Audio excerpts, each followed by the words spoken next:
25 ఏళ్ల కుర్రాడు వచ్చాడు ఇక్కడికి.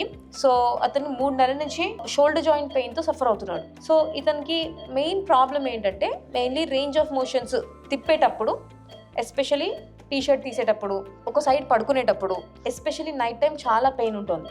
ఇవాళ మనము ఆ షోల్డర్లో ఎక్కడైతే ప్రాబ్లం ఉందో నేను అవన్నీ మీకు వివరంగా ఎక్స్ప్లెయిన్ చేస్తాను. Okay, so first I have to sterilely clean this area properly. చక్కగా ఇది క్లీన్ చేసుకుని నీట్గా ఏ ప్రాబ్లం ఇన్ఫెక్షన్ లేకుండా చూసుకోవాలి ఫస్ట్. ఆ తర్వాత స్కానింగ్ మొదలు పెడతాము. సో చూస్తున్నారు కదండి, ఈ పేషెంట్కి ఆ నల్లగా కనిపిస్తున్నదే ఇంజరీ అనమాట. అది మొత్తం తెల్లగా ఉండాలి. ఆ తెల్లగా ఉండేది ఆ కండరం, సూప్రాస్పైనేటస్ అని పేరు. అండ్ లోపల నల్లగా కనిపించేదే దెబ్బ. దానిపైన ఒక చిన్న సంచిలో శాక్ అని చెప్పా కదా, ఆ సంచిలో మొత్తం నీరుంది. బర్సైటిస్ అంటామండి. బర్స అంటే శాక్ ఆర్ సంచి, అందులో నీరు చేరుకుంటుంది. ఎందుకు?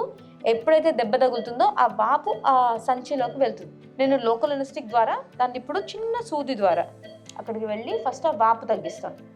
సో ఆ బర్సాలోకి మొత్తం క్లియర్ చేస్తున్నాను అనమాట. లోకల్ ఎనెస్థెటిక్తో నేను ఫ్లష్ అవుట్ చేసేసాను ఆ బర్సాని మొత్తం. నెక్స్ట్ ఇప్పుడు మనం దీని లోపలికి ప్రోలోథెరపీ అంటే డెక్స్ట్రో సొల్యూషన్ ద్వారా రిపేర్ చేయడానికి మనం ఒక 1-2 ml ఆఫ్ సొల్యూషన్ తీసుకుంటాం, డెక్స్ట్రో సొల్యూషన్.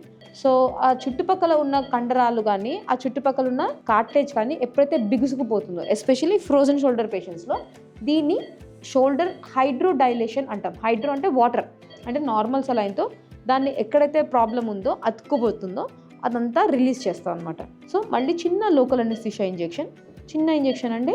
ఆన్ టేబుల్ పేషెంట్కి పెయిన్ రిలీఫ్ వస్తుంది. ఇంతకుముందు ఈ యాంగిలేషన్ చేసేటప్పుడు మీకు నొప్పి ఉండేదా? It's lot better. And even his range of motion, his movement has also improved.